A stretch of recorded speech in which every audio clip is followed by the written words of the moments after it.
morning, good afternoon, and good evening, ladies and gentlemen. My name is Carrie Gao, and I am Yalla's IR Director. It's our pleasure to welcome you from all around the world to attend Yalla's first ever Analyst Day since we went public. At this unique time when travel has become difficult due to COVID-19, we are conducting our Analyst Day virtually this time. We truly appreciate you taking the time to join us here today. Yalla is headquartered in Dubai, UAE, part of MENA. This is a fast-growing market with strong needs in online social networking and entertainment. In today's Analyst Day, we plan to give you a closer look at our UAE headquarters, our local team, and our user community, while also providing in-depth insights into digital trends and regulations in the MENA market. Let me give you an outline of today's agenda. In a moment, our president, Mr. Saifi Ismail, will deliver his opening remarks. He will be followed by Mr. Ahmed, our product director, Mrs. Aviva, our general manager for the Dubai office, and Mr. Hisham, our customer service specialist. They are going to talk about their work at Yalla.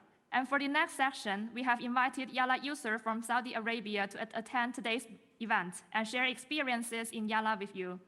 After that, we will take a 15-minute break. And for the afternoon session, after that, we have invited 4 terrific speakers with rich experiences in MENA internet industry to share their insights of MENA's digital economy. At the end of each session today, we have Q&A sessions. If you wish to ask any questions, please feel free to type in your questions and send them to us via Zoom anytime before the session ends. Due to right issues, as some of our guests are ordinary people who are reluctant to be in public, please do not record the screen during the event. Shortly after the event, we will have related materials ready and share them with you. Finally, and most importantly, thanks for taking the time to join us today. And now, our President Saifi Ismail is going to deliver his opening remarks. Welcome, Saifi.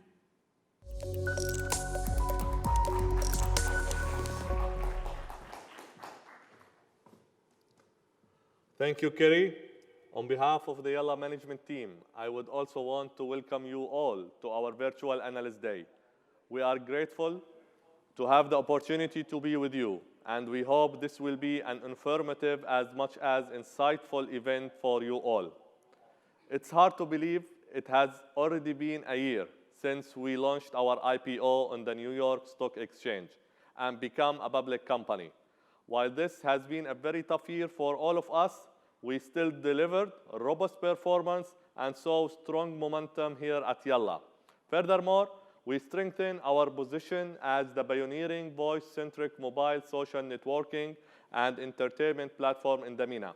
In fact, in H1 of 2021, our revenue and non-GAAP net income reached $134.2 million and $65.7 million respectively. To put it into perspective, we have exceeded our total revenues and non-GAAP net income of 2020 in just the first half of this year.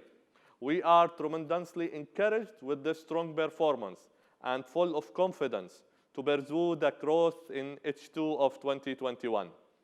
Yalla has been an active contributor and leader of the industry in MENA. In 2016, we launched Yalla as the first movers, the first voice-centric product in MENA, with which we identified the potential of voice-centric social networking in this region and achieved a leading position based on our innovative business model. For 5 years, we have been committed to promoting a healthy and orderly industry environment and providing local people with better access for digital life. Yalla has been cultivating a healthy and highly interactive online user community. As per users-generated content platform, we encourage users to share and participate actively and bring them a sense of belonging as well as a culture identity. As of Q2 of 2021, our average monthly active users expanded to 22.1 million. Going forward, we will continue to further penetrate both existing markets and new markets to expand our user base, as well as responding to users' evolving demands and adding new features to optimize the user experience and enhance their engagement. Looking into the future, we are confident that the development of the digital economy in MENA and the advancement of technology will create more positive environment for the online social networking and entertainment market. And we will take deliberate, innovative steps and make the right investment to accelerate future growth. Once again, I would like to thank each and every one of you for taking time out of your busy schedules to attend and participate in our event. I will now turn it over to our co-host today, Muhammad, who is our new marketing manager based in Dubai. Thank you.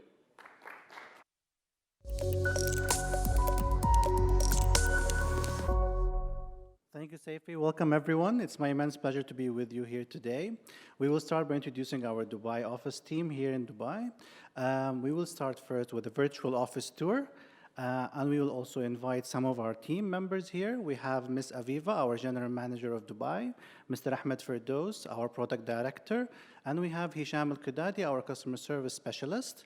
They are all here with us today to attend the event and to answer your questions. Please remember that there's a Q&A button at the bottom of the Zoom function where you can ask all your questions. We will try as much as we can to answer all of them. Let's have a look at the video.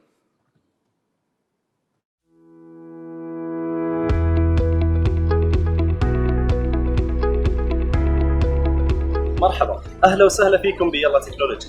أنا محمود وراح أخذكم اليوم في جولة لمكاتب يلا في دبي.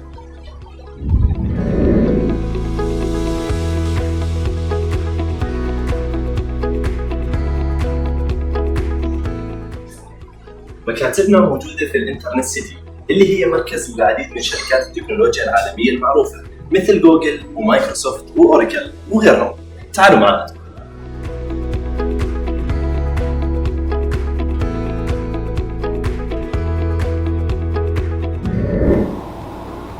وهون مكتب يلا الرئيسي. تعالوا أعرفكم على ريما. ريما صباح الخير. شو معنى كلمة يلا؟ يلا يعني let's go or come on. معناته let's go, come on.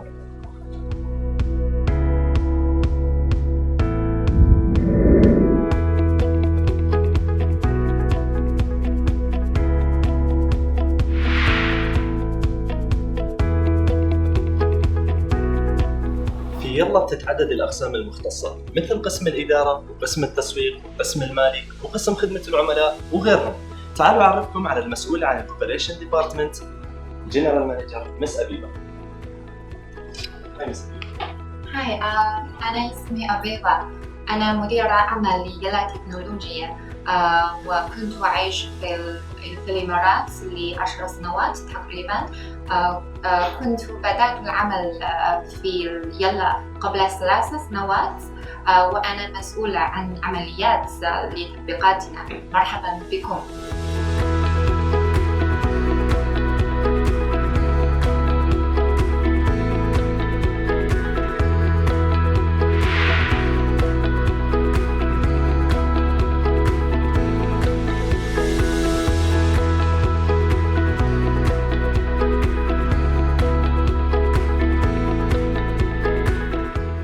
ومعانا زميلي رياض البرودكت مانجر. مرحبا رياض.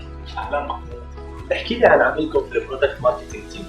محمود، البرودكت ماركتينج تيم نحن اهم المواضيع عندنا هي تحسين تجربه المستخدم. طبعا هذا الشيء بيكون عن طريق تحسينات للتطبيقات او الخواص الجديده لاهم تطبيقاتنا الحاليه مثل يلا ولايف ويلا لودو.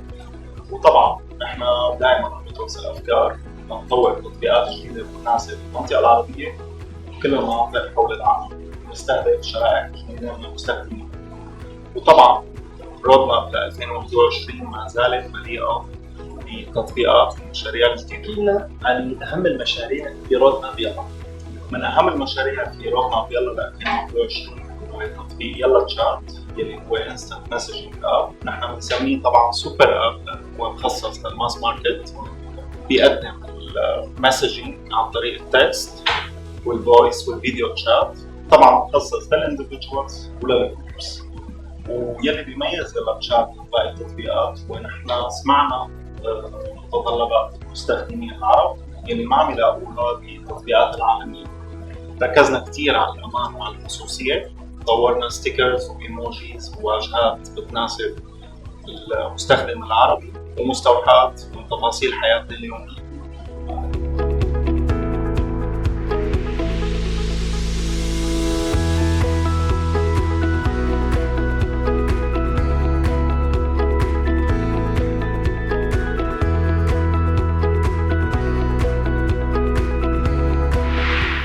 وهذا قسم خدمة العملاء اللي هي وظيفتي. بيتواجد في هذا القسم 300 موظف تقريبا في مختلف أنحاء العالم، وبدورنا بنستقبل استفسارات المستخدمين وبنحل لهم مشاكلهم وبنسمع اقتراحاتهم.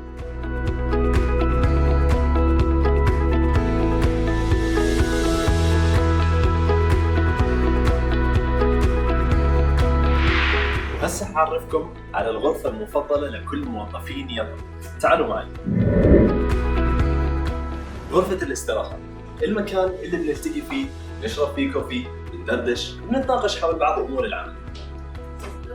قهوة؟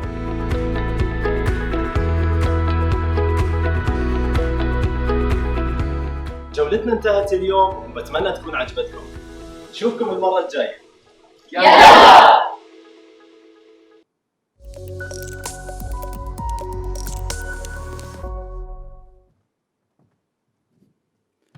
Hello, everybody. My name is Mo Maktabi, and I am the new Investor Relations Manager of our group here in Dubai. It is tremendously exciting to have you all present with us from all across the globe. Before we get through our first Q&A questions, I would like all please to have a great warm welcome to our management team in Dubai.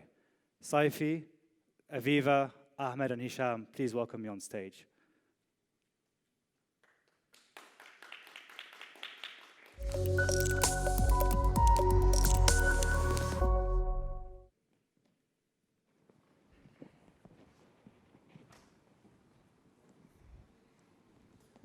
Mr. Saifi, could you please introduce the team to our audience today? My pleasure. Hello, team. Hi. We have today Aviva. She is the General Manager of Dubai office.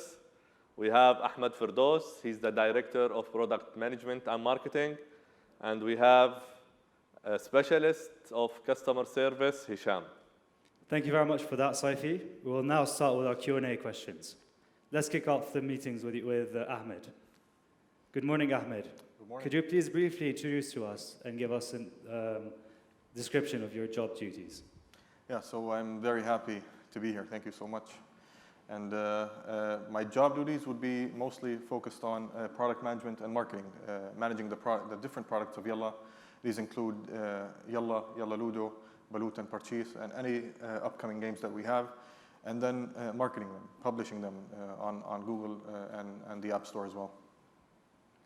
Could you please elaborate furthermore on what is the typical process of conducting a project at Yalla?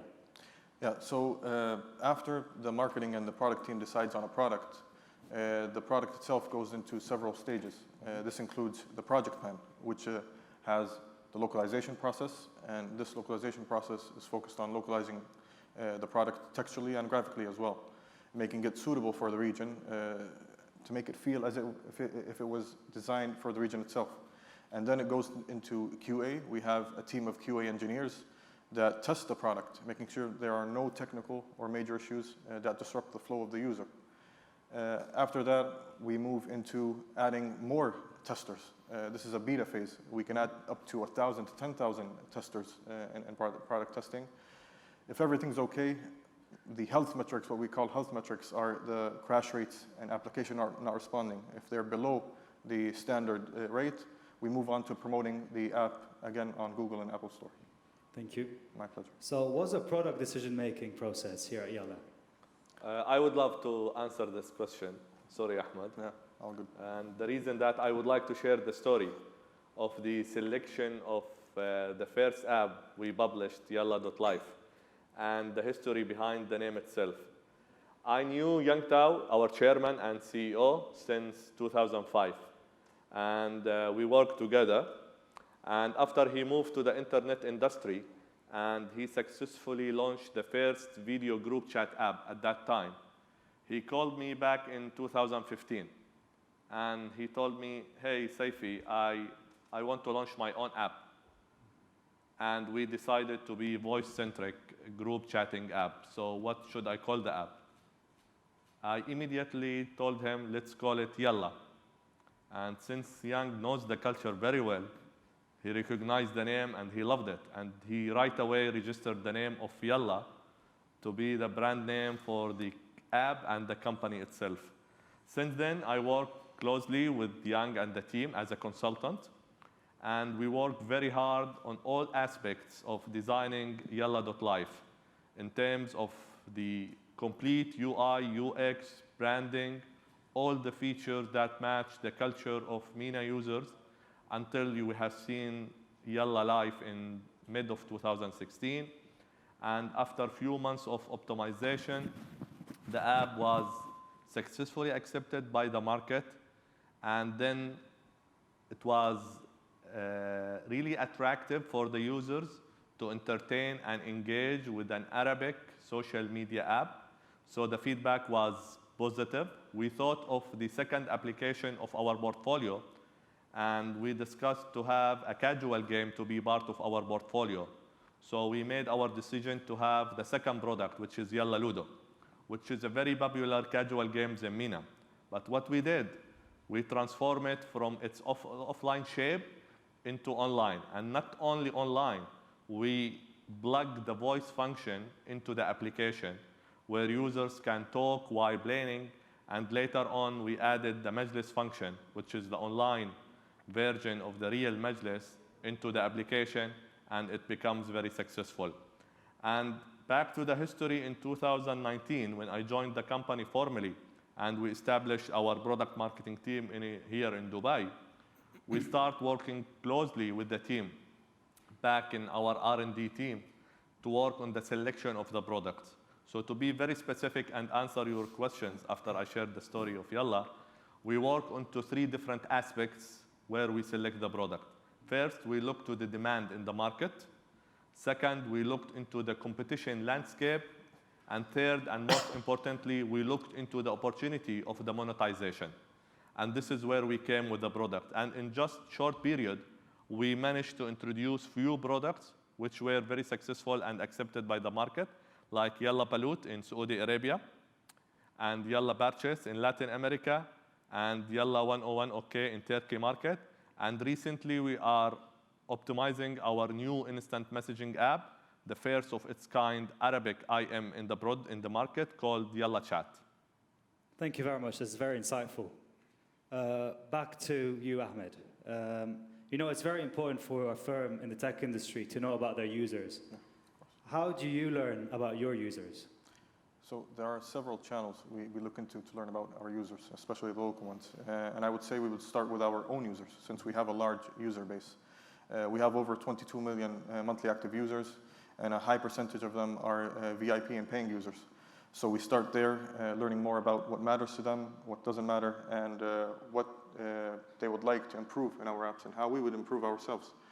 After that, we look into the top grossing games in the region. This is a good area to look at different products because, again, this is what the users like, what the users are using as well. We look at the different apps and games, look at the features within these apps, what they provide, what they don't provide, and what users are saying about them. Social platforms as well is a very valuable resource for us. We learn a lot from the posts, the campaigns, and what's trending and what people are buzzing about. So again, there are different channels we look into, and every channel can provide different type of information. Thank you. And finally, as a new key employee here at Yalla, how will your past experience in the industry be incorporated at Yalla? Yeah, so I'm very happy to be here, and I think this is a great opportunity, especially at this moment, to work in Yalla. So looking back at my, let's say, journey, you can have a better understanding of how I can help or what my job will be. So I started out with the support and community area. That was years back in this industry, and then moved my way through product management, and now focusing on marketing. And I'm very lucky to have it been in that particular order, because again, this is all about the user. These products that we create are for the user in the end. That knowledge helped me in my second role, which was product management. So now I understood what the users wanted in terms of features and updates in a product. It also helped me with different companies adding to their portfolio, different products based on, again, what the users' insights were. And combining that humble knowledge with the rich information that Yalla has, the different teams and team members in Yalla, I believe it would create very valuable information or unique value that will help me in my third role, and that is marketing. So here we're focusing on extending and expanding our brand recognition, solidifying and strengthening our market position in the region as a social and entertainment platform. Thank you, Ahmed. Moving on to questions directed to our GM, Aviva, hello. Hi. You have been in Dubai from the very start in our office. Could you please explain to us how the Dubai office grew? I still remember the day Mr. Yang told me to register company here in Dubai. Then after some days, we had our first office in Dubai Internet City. Of course, I became the first employee here in our Dubai company. Very soon, we had a small team of 5 employees. We were responsible for some local operations and marketing coordination. Then we expanded to around 15 employees. This was the time we had our first YP customer service team because we realized the users in this region, they attach high importance to dedicated customer service. And they want to be special. They want some dedicated customer service staff whom they can contact with directly anytime, not only just robots. Then with our continuous expansion, we had more functions like marketing, product, operation, finance, HR departments. As of today, we have 52 employees in our Dubai company. Besides, as well, we have over 300 customer service staff in the other countries. Okay. And as our GM, so what are your job duties? I'm responsible for the operations of our apps, customer service, and the operation of our Dubai company. Okay, and what's one common challenge you face when managing the customer service team? Actually, in the beginning, it was a challenge for us to find qualified customer service staff here from the same sector, because internet is quite new in this region, and it usually took more time for us to educate the customer service staff about the industry, our products, and ways of communicating with our users. Because different from the traditional industries, like the customer service team, their role is not only to help the users when they face issues on our platform. They also need to know every single like and dislike of the key users. So instead of customer service team, I personally prefer to call them relationship management team. Okay. We have VIP users. What type of services do we usually provide to them? And how frequently do we have those services? Besides help the users when they face any issues or questions on our platform, the team is also collecting the feedbacks and suggestions from the users. Besides this, getting to know the likes and dislikes and the personal networks of the users on our platform is also one important task of our team. For all the VIP customer users, our customer service staff is available 24/7, so the users can contact the team anytime. So I think this is something we differentiate from a lot of other apps as well. Okay, and you know how COVID-19 had lots of negative impact around the world for different businesses. How do you think COVID-19 impacted us in our operations? I think the pandemic somehow changed the way of working all the companies, but I have to say it's affecting in our operation is not that much because we are an internet company. Yes. So communicating and coordinating among each other is something what we're good at. Like there's no any task that requires physical presence. For example, we have our customer service staff working in different countries, but we have our own online system and groups where we can share any information instantly. So the related person can react to the related information immediately. Even during the lockdown of a lot of Arab countries, our customer service team was still working 24/7 without any interruption. And actually, during that period, we saw a dramatic increase of the users and their inquiries, but the team still did a great job. Thank you very much for that, Aviva. Last but not least, Mr. Hisham. Mr. Hisham, could you please tell us what are your duties and how do you allocate your time at work? First of all, thank you for having me here.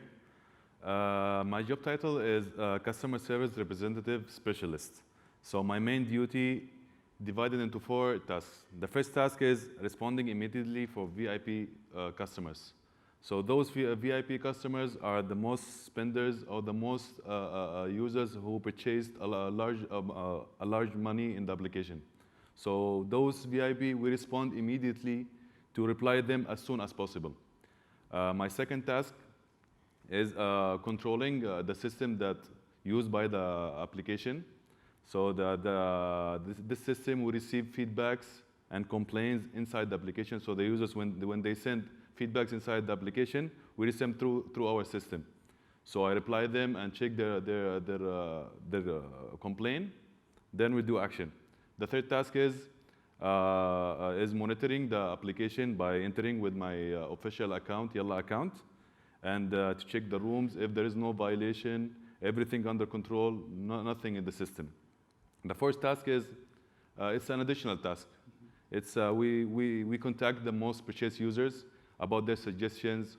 Also, if you want to put a new features in the application, they are the first people they will know. Also, we contact them if they are facing a network issue or any recharge issue. So, yeah. Okay. And what are the major differences between our customer service and the ones from the market, especially our competition? Yeah, as Yalla, we provide a special service for those users, not like other platforms. We create a professional relationship between us and them. They can contact us individually. Most of the users, they know us. They feel safe with us. They feel free with us when they contact us. They have trust on us. The thing is, other applications, they have the auto reply or the virtual assistant reply. So when you combine between us and other application, you can find that we are more close to those users and they feel safe with us. Okay. So you mentioned our VIP users are very important. So can you give us, a demographics breakdown of our VIP users in terms of gender, age, etc.? Yeah. Approximately, we have like 55% males and 45% females. The age range is going between 17 to 35. So we have teenagers, we have grown-ups users, we have adults. Also, the most of them are like they're employees in companies. Also, students. We have military users. We have police officers, businessmen. Also, we have a royalty from all around the Middle East. Okay. I've just seen we've received a few questions here from Zoom directly to Ahmed. In your point of view, do successful products in the MENA region share anything in common? Yeah, so when looking at the, again, top grossing apps throughout the years, I think the MENA region, the apps in the MENA region, they do share some features, common features. And I would say social competitiveness would be one on top, where you're allowing users to invite others, communicate with others on different platforms such as voice chat and text chat, and allowing them to compete as well, whether it's a 1v1, what we call 1v1 player, or a team versus team game. The other thing would be, again, the frequent updates, and this is critical across all apps. We see these top grossing apps or the top apps in the region, they're being updated on a 2-week to monthly basis. These can come from minor updates such as fixes or minor features and functions to major updates that include new content. So I do think they have a few things in common, yeah, for sure. Okay. We have another question for you. From your past experiences, what are some of the differences between the MENA users' preferences and those from across the globe? Okay, so yeah, if we look at it on a wider scale, I don't see extreme differences, but I do think based on the Arab nature, طبيعتنا يعني, we do, for sure, we're quite social compared to others. We love competitiveness, التنافس دائما موجود, and we have pride in our heritage, our history, and you can link that to the top, let's say, apps in the region. We're looking at top games. These are SLG games, strategy games, RPG games that have a historical theme. And I always link this to, again, to people who would talk about the Arab region from different, let's say, cultures. They would say that people in the Arab region, they're not looking to, or they're not looking to be fans of futuristic themes, Star Wars, Star Trek, or zombies. بنفضل الجن وهاي الشغلات. But yeah, I think we do prefer a certain type of apps and certain type of games. So for sure, yeah, there are some minor changes. Okay. We have one question here directed to our customer service specialist. Hisham, have you ever received any reports about inappropriate content on the platform? And if so, what do Yalla do to prevent this to happen? Yeah, this is part of our job. We receive complaints about inappropriate content in our application. The thing is, we have 300 customer service all around the world. We have different regions, different languages. So in each region, we take this inappropriate content and analyze it. If it's against our rules and our regulations, we see if it's against our terms. Then we double check the evidence to see who's sending the reporting and who's about who. The thing is, we take the action after we warn the user first. So we give him a chance. We don't do action directly. We give him a chance. Then we monitor his account. If still the account owner still violating with the same violation, directly we take the suitable action that fits with that situation. Okay, great. Thank you very much. Thank you. Well, team, thank you very much for all those answers. And that's it for now. Over back to you, Mohammed. Thank you.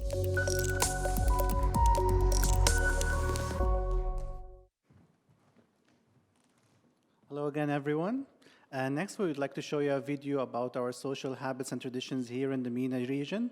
Let's take a look. When we think about Dubai, we think about Burj Khalifa, 7-star hotels, and a vast desert.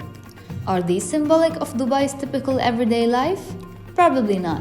What is a typical day in Dubai or traditional lifestyle in Dubai? Let's take a look together.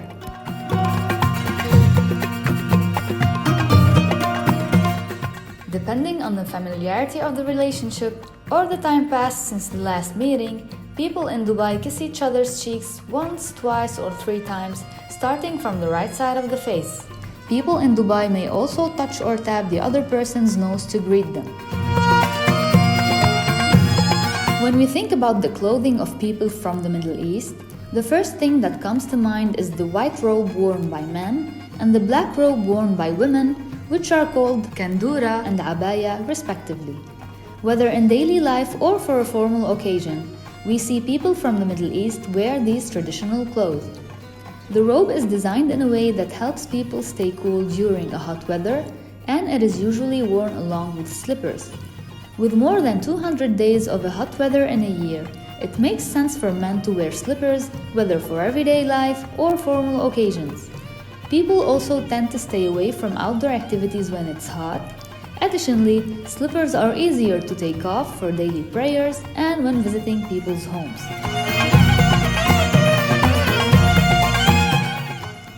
In Dubai, people usually end their workday at 3 p.m. So what do people do after work? Let's find out together. Normally, there are 2 places people usually go to after work, to cafes and for shisha. People in Dubai go to cafes to meet with friends, share the events of their day, talk and eat. With soaring temperatures outdoors, this is a great way to socialize and pass the time. Cafes are normally located in shopping malls, where we often see women shopping together and then sitting down for a chat and a coffee or tea. Men in Dubai tend to go for shisha more often. Traditional shisha is shared. Everyone sits around the shisha in a circle, and the cigarette holder is slowly passed from one person to another. Shisha is a great way to bond with friends and family, and even business partners gather together to smoke shisha.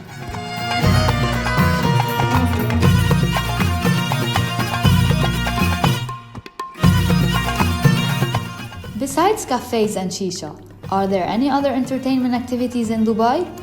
As we all know, Texas Hold'em is popular among Americans. What's MENA's people's favorite board game? There are two traditional board games that are very popular in MENA, Ludo and Domino. People in MENA play these types of board games from childhood through to their retired years.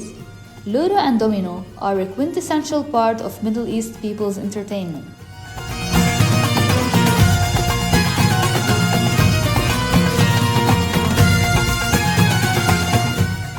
Now that we have an idea of what a typical day in the life of a person from Dubai looks like, let's look at what their homes are like. Every typical home in Dubai tends to have two living rooms. There is usually a very big living room when you enter the house, called majlis in Arabic. There are two separate majlis for men and women. Normally, people also have dinners in this space. Friends and family sit on the floor in a circle and food is placed in the center. During Ramadan season, the majlis is decorated and families gather together every evening to break their fast and spend time together. Usually, there is also an outdoor space, and people will gather there at night to watch television, chat, or share a set of shisha together. People in Dubai also enjoy gardening and plant flowers and other weather-appropriate plants in their yard.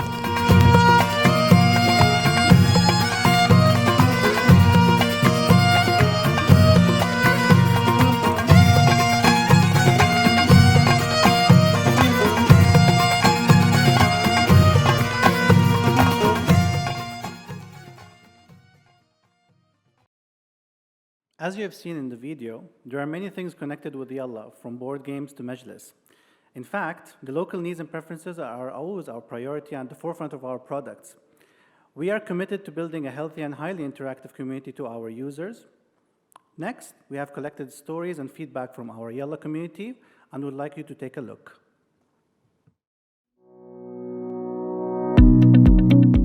رقم الاي دي 23 منضم في يلا لايف من 1335 يوم. دخولي إلى يلا لايف من 6 ساعات إلى 8 ساعات تقريبا. الدخول للأصدقاء والتحدث مع الآخرين تقريبا شبه يومي، ولكن أصدقائي شغالين بالروم على مدار 24 ساعة. الروم نشط جدا. الدردشة مع الأصدقاء وتكوين صداقات جديدة، الاستماع إلى الآخرين والانضمام إلى الألعاب الصغيرة والأنشطة على المنصة، البحث عن المواضيع الهادفة والاستماع إلى آراء الآخرين.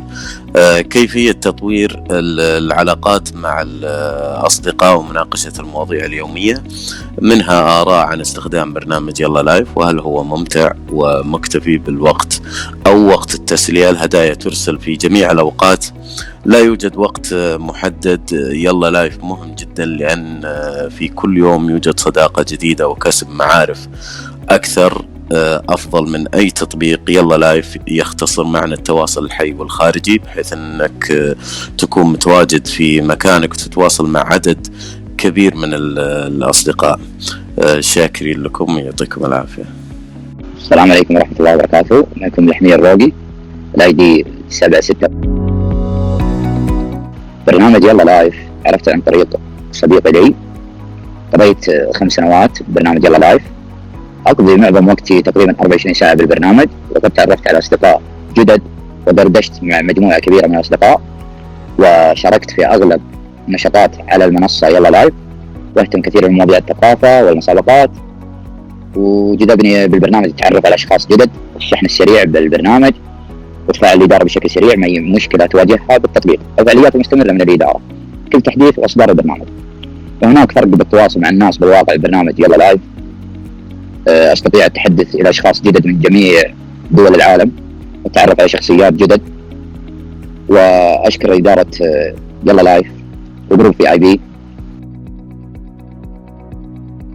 مستر توب النيك نيم، الاي دي 9. عرفت برنامج يلا لايف عن طريق شخص كنا في احد الشاتات عن طريق اللابتوب والكمبيوتر المكتبي. طبعا يعني علمنا على البرنامج، قالوا انه في برنامج على الجوال وانه اسهل من انه معاكم شو اسمه لابتوب وماوس، وانه البرنامج اسهل كثير وانه يريحك بالجوال وتقدر تتواصل مع اصدقائك وجروبك وتقدر تجيب جروبك ويقدر يشيل الجروب اكثر يعني من 2000 شخص. طبعا انا تجربتي للبرنامج تجربة جدا جميلة، صار فيها نقاشات. طبعا انا تجذبني النقاشات الاجتماعية، احيانا المعلومات العامة، العاب. انا البرنامج بالنسبة لي يعني صديقي الثاني، يعني كأنه مجلسي الثاني. امانة شكرا لكم يا يلا لايف، ما قصرتم صراحة، ضفتوا لنا حاجة جميلة يعني في تواصلكم.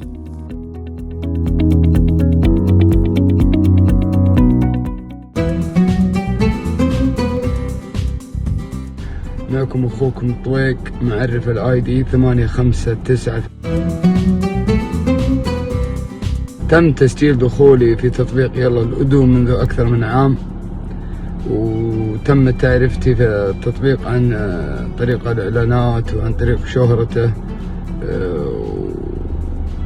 وله صدى واسع يعني في وطني المملكة العربية السعودية،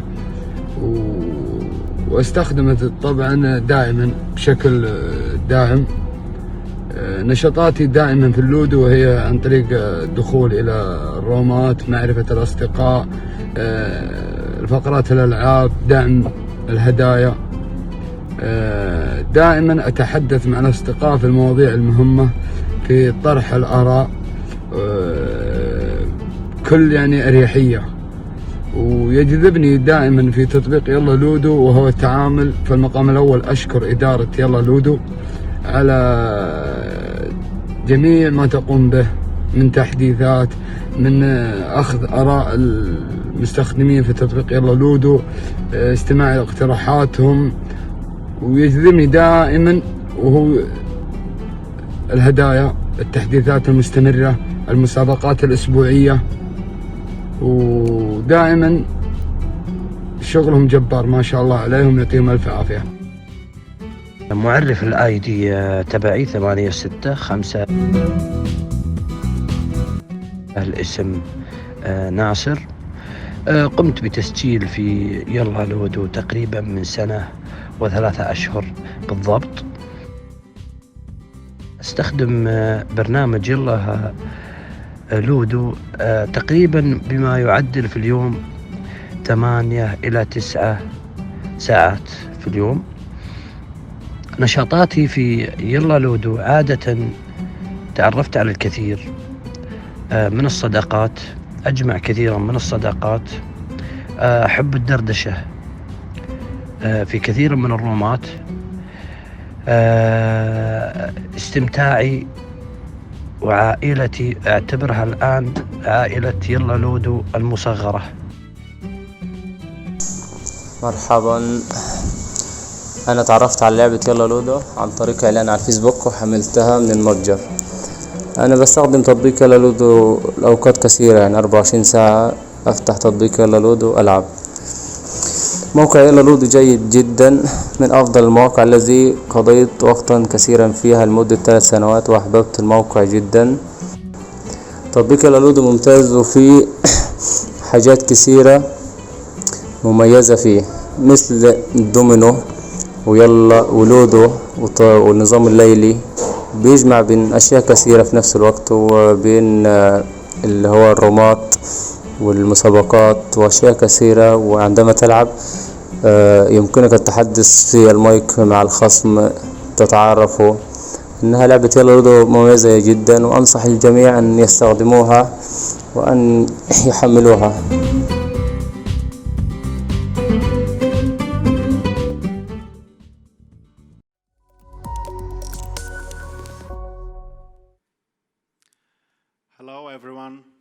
is Riyad, and I am a product manager at Yalla. It's my pleasure to be here with you today. And thank you for taking the time to listen in and watch this video presentation. Now let's move to the Q&A session with our user.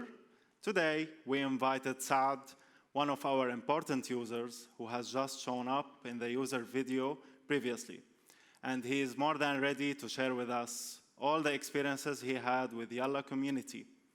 If you have any questions in mind, please feel free to send them to us via Zoom. Since Saad is more familiar and confident with Arabic, we are helping with translating questions into Arabic and answers into English.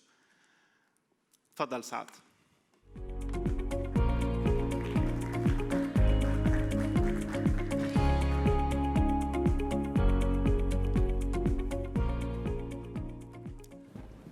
سعد بيسعدنا كتير حضورك معنا اليوم. انت اليوم كيوزر على يلا بتشكل جزء كبير من تجربتنا ومن تطويرنا لاي تطبيق. وبيسعدنا طبعا نستفيد من خبرتك بيلا وبكل المراحل اللي مريت فيها. حياك الله يا مرحبا. الله يحييك. رح نبدا سعد بسؤال صغير. حابين نعرف اكثر عن اسمك، عن المكان اللي اجيت منه، وحابين نعرف اكثر عن الوقت اللي قضيته بيلا. سعد مطيري من المملكة العربية السعودية، تحديدا المنطقة الشرقية. جيت يلا تقريبا في 2018 وتجربة حلوة وما زالت يعني، لكنها يعني محدثة شوي، يعني هي تجربة قديمة لكن انتقلت إلى الجوال وما زالت حلوة. تمام. We asked Saad about his experience with Yalla. Saad said he is in Yalla since 2018. He had a very good experience in Yalla, and he is, of course, from Kingdom of Saudi Arabia. Now we will move to some questions to Saad. Saad, رح نبدأ ببعض الأسئلة، حابين نعرف خبرتك أكثر. احكي لنا عن يومك الطبيعي في يلا، وخاصة أنك اليوم بتقضي وقت كتير كبير على يلا. هل هذا الشيء ممكن يأثر على عملك أو روتينك اليومي؟ لا ما يأثر أبدا، يلا مرتبط في الجوال يعني، ومعك 24 ساعة وين ما تروح، يعني الوقت اللي تحصل فيه الدخول راح تدخل يعني، والوقت اللي تنشغل فيه تبتعد عنه شوي. Okay. We asked Saad about his typical day in life, and especially he is spending so much time on Yalla. If does it affect his daily routines and work? And his answer was, since Yalla is on our handsets are available 24 hours a day. So it's very convenient to use Yalla anytime in a day. We move to the next question. سعد، سؤالنا الثاني، مين من أصدقائك أو من المقربين منك بيستخدم يلا؟ وهل اقترحت يلا على أي حدا من زملائك؟ نعم كثير من زملائي، واللي معي الآن في الغرفة الصوتية يمكن نص العائلة يعني، من أخوان وأقارب. فكثير من زملائي موجودين هنا، سواء من علاقات قديمة أو جديدة، موجودين. جميل. عدد كبير يعني. We asked Saad about his colleagues on Yalla, and if he has ever recommended Yalla to any of his colleagues on the work or family or whatever. And he answered, of course, like 50% of his colleagues are already on Yalla. Many of them are enjoying the voice chat with him, and it's very convenient for all of them. سعد، بتعرف طبعا انه كل المزايا الاساسيه بيلا هي مجانيه، والعالم تقدر تسولف وتدردش مع بعضها بدون ما تبعت اي هدايا. شو اللي بيدفعك لحتى تستثمر بيلا او تدفع اموال؟ وهل تجربتك اختلفت بعد ما بدات بالدفع او لا؟ اكيد اختلفت. اولا يلا القوه في النشاطات والمسابقات، هذا واحد. لكن اللي يصعدك اكثر ارسال الهدايا. يعني القوة فيها أقوى من الفقرات اللي أنت تسويها، يعني بإمكانك تسوي فقرات بس الروم راح يبقى في البرنامج ما راح يصعد ترند. اللي صعد ترند إرسال هدايا. فعلى أساس أن العالم يجون ويدخلون عندك لازم تكون ترندنت، فيعتمد على إرسال الهدايا لأنه هو اللي صعد، الشيء الوحيد اللي صعد. تماما. We asked Saad regarding the core functions on Yalla. As you know, it's all free. So what forces Saad to spend money in Yalla, and did his experience change after that? And he answered, as you know, Yalla's advantage compared to any other product, it's about contests and competitions. Each time he spends in Yalla, each time he gifts or receives gifts, the room interactions plays a major part in moving his room to the top of the trending lists. And of course, his experience changed a lot since then. سعد احكي لنا شو شعورك أو كيف بتحس وقت بتستقبل أو بترسل أي هدية على يلا؟ استمتاع، يعني البرنامج قائم على ذلك، فشعور جيد، يعني استمتاع جدا. سواء أرسل أو استقبل شيء حلو. شيء جميل. نعم. تمام. We asked Saad how does he feel when he receive or send any gift on Yalla, and he answered, it feels wonderful. It feels satisfying to gift and receive on Yalla. This is all include the gifting, which also strengthens the connections with his friends. سعد، شو الشيء اللي جعلك برأيك انك صرت مشهور على يلا؟ هل في ذاكرة معينة؟ المسابقات اللي يسويها البرنامج هي اللي يعني كانت مصدر الشهرة، لأن البرنامج عنده مسابقة أسبوعية. فلما تدخل في المسابقة هذه وتدخل في مسابقات قوية جدا، البرنامج كله راح يعرفك. جميل جدا. We asked Saad why does he feel he is so popular on Yalla, and he answered, since we have on Yalla like weekly competitions, it's a great opportunity to be popular. It's a great opportunity to rank up on the list. It's a great opportunity to build new connections and new experiences in Yalla. Now we will move to some questions we have received from our audience and analysts.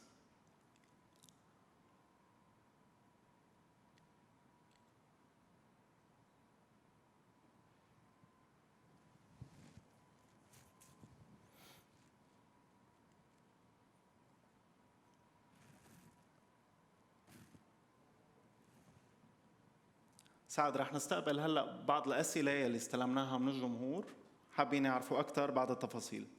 تمام. أوكي. سعد، إذا كان في أي منصة تانية بتقدم نفس الخصائص تبع يلا بس بأسعار أقل، هل رح تترك يلا وتروح على هي المنصة؟ وإذا لا، أعطينا السبب. حقيقة مو هو إذا كان هو حصل معنا قبل. فخلاص يعني الشيء المعتمد ما عاد له بديل، يعني انه خلاص العالم اقبلت عليه، صعب ان تنتقل الى مكان اخر سواء باقل ولا اللي حصل معنا كالسابق كان اقل باسعار ولا غدرنا يعني. ويمكن صعب تترك المجتمع اللي بنيته. ترى البرنامج يعني من ضمنه في ناس من ضمن البرنامج يعني كونا صداقات في نفس البرنامج، فإذا أنا بطلع غيري مو بطالع، فصعب إنك تطلع لحالك. صحيح. We asked Saad if there is a chance there is another platform that offers the same features of Yalla but at cheaper prices. Will he switch to this platform? And if not, why? Saad answered he is not moving anywhere soon. Especially that he had invested a lot of time, a lot of experiences to build up his communities on Yalla. So it takes so much time to get used to another platform, a new community, and build connections all over again. طيب سعد، بحياتك الطبيعية خارج يلا، شو النشاطات يلي ممكن تعملها مع العائلة أو مع الأصدقاء؟ كسبيل المثال. أولاً بعيد عن العائلة، أنا يعني العائلة في دولة وأنا في دولة تقريباً، فأقضي طول عمري لحالي. يعني العائلة جيهم بالويكند لأنهم عايشين بالكويت. ففي الويكند نشاطات كأي واحد يعني مع عائلته يعني ما في شيء معين. ولكن أغلب وقتي يكون لحالي يعني. Okay. We asked Saad about his offline life. What entertainment and activities he does when he is out of Yalla time. And he answered, since he is apart from his family is in Al Kuwait and he is residing in Saudi Arabia. So basically most of his time is being spent on Yalla and work. And especially on weekends, he is spending his time with the friends and family gatherings and all over again. نتشكر كتير حضورك سعد. شكرا كتير لحضورك معنا ومشاركتك كل التجارب والأحاديث المهمة اللي حكيناها للحضور. حياك الله وأنا اللي شاكر لكم والآن حسيت أن استخدامي في البرنامج إنجاز يعني بما أن البرنامج استضافني فهذا شهادة أفتخر فيها صراحة. صحيح أنت جزء كتير كبير من يلا. شكرا سعد وفيك تتفضل. يعطيكم العافية. شكرا. We thanked Saad for coming and we will thank you all for being with us today. And now we are going to take a 15-minute break and see you shortly.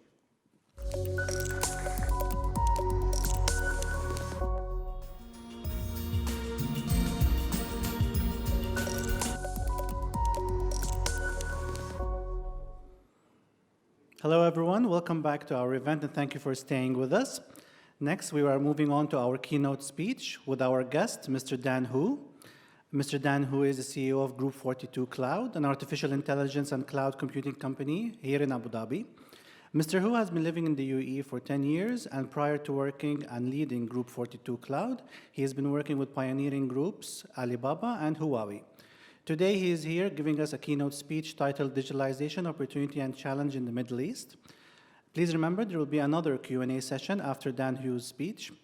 If you wish to ask any questions, please make sure to type your question in the Zoom app, and Mr. Hu will take the time to answer as many questions as possible. Please welcome Mr. Dan Hu.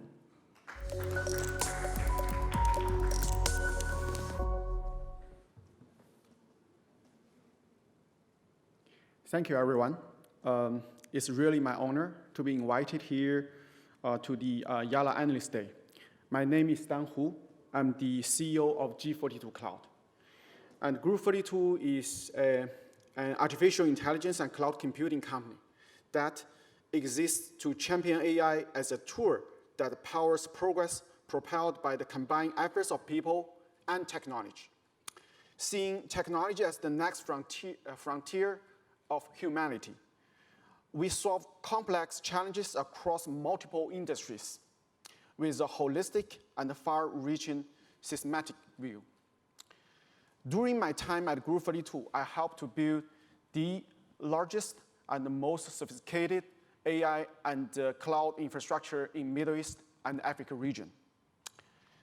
We also contributed to the local cloud strategy, and also during the last 2 years, I helped to grow the team from scratch to now almost 300 full-time employees in Abu Dhabi. Prior to my work at Group 42 Cloud, I founded Alibaba in Middle East and Africa region since 2015. From 2015 to 2019, I elevated the company to new heights that building it from ground up. Under my team hard works, Alibaba rapidly expanded from the UAE to the GCC, to Levant countries, Turkey, and then Africa. Alibaba grew exponentially and became one of the top cloud service provider in the Middle East and Africa region. And also, this region is becoming the fastest growing region across Alibaba international cloud market. And before I joined Alibaba, I was also working for Huawei and Huawei Middle East office and 3M China. This is about myself. Today, my topic is the challenge and the opportunities of the Middle East and Africa digital transformation. Look, UAE is on the rapid digital transformation journey across both public and the private sectors. The country has made huge strides in the digital transformation, in digitalization efforts. However, what I can see today, there are still two key challenges that can be still further addressed. The biggest challenge actually is the connectivity cost. UAE's bandwidth is one of the most expensive in the region and in the world. As you can see, for 1 Mbps per month, the average price is in UAE. Well, our neighborhood countries and also pricing, also US and China, as you can see. So this is the problem. As you can see, water flows from high points to low points, right? And in the physical world. And also it's the same in the digital world. The data flows from high bandwidth cost regions or countries to the low bandwidth cost places. And everybody now is talking about the data hub, right? Both the leadership, both the leadership in the UAE and also in other countries in the region, they would like to build the so-called regional or global data hubs. But what is data hubs? Data hubs are formed in places where cheap connectivity can be attained. I have many clients that voiced their concerns about the bandwidth costs. And for example, many of the regional internet companies, which, let's say, the top 3 or even top 5 e-commerce companies in the region, actually, most of them actually they hosted outside of UAE, but in the Europe, Frankfurt or London. Why? Right? Because the connectivity cost is like 2 to 3 times even cheaper, right? And plus, the data is stored and used in Europe, not in UAE.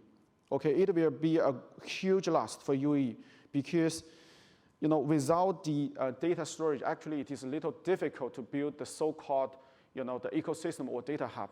And also it is very difficult to build the so-called digital gravity to attract the regional and the international global internet traffic. And another problem, besides the bandwidth cost issue, there is another problem, is the interconnectivity between the UAE and also neighborhood countries. As we can see in this, as we can see, the latency between UAE to Egypt, right, is actually 164. It's double. It's actually more than double than the Germany to Egypt. But actually, from geographic point of view, actually is from UAE to Egypt actually is much closer. Why? Because there is lack of proper internet peering between those two countries. So the internet route will be going to Frankfurt first and then route back to Egypt. And also the next challenge is also the lack of the digital talents in UAE. Like the higher education student is almost like 300,000, but in which only 20% their majors actually they are IT related majors, so on and so forth. However, as you can see here, this is a comparison between UAE, China, Saudi, and also UK. And the China IT related stuff actually is the graduate actually is more than 1 million. So the lack of the talents caused high hiring expense for the technology companies. I think probably Yalla, as you just mentioned, when you started to open up the offices in Dubai, you met a similar issue. However, although despite many existing challenges, I still see great potential in the region. This is our opportunities. Actually, this is very generalized stuff. I think most of you guys, you knew this. However, I would like to also to address this region, we have population of almost like 450 million, right? And most of them, we speak, Arabic. It's a decent population pool, of some countries. And also tops the richest countries in the world. The GDP in Qatar, in UAE is one of the highest in the world. And also the population is also very young. It's, there are almost like 28% of population in the Middle East region is between 15 to 29, right? Representing more than 100 million young people. And also they are rich and they have time to spend. And moreover, Middle East is the place with good internet and the mobile internet penetration rate comparing to the rest of the world. So they have good access to internet, and also this place is lacking a good local content. I think that's also one of the reasons that Yalla, is rising in last 2-3 years. And also, as we can see, the most popular mobile games or entertainment apps downloads in the region, they are still from other countries. For example, from east or from west. However, very few local contents are developed specifically for this region. Good contents and also good platforms, till now, they are very, very rare. So that's the reason why I firmly believe that Yalla has the great potential and the opportunities here. And here I would like to talk about my personal engagement with Yalla and also Yalla's founding team in last 5-6 years. When I joined, I still remember when I joined Alibaba in the year of 2015, actually digitalization or cloud technology was still a new concept for most of our clients. At that time, we did not have so many enterprise or government clients. Most of our clients actually at that time were internet companies or technology companies, because most of them, they are like cloud native companies. They will start to adopt cloud from the birth date. So from the year of 2015 to 2017, I witnessed many star technology companies rising in the UAE. For example, Yalla, and also another company I think you also mentioned, YMT, one of the largest SLG, Arabic SLG game developer and publisher in the region. Noon, Talabat, and some of them, they were Alibaba Cloud clients. I knew the founder of Yangtao personally. He's one of the earliest entrepreneurs who started to develop mobile entertainment apps to serve this region specifically.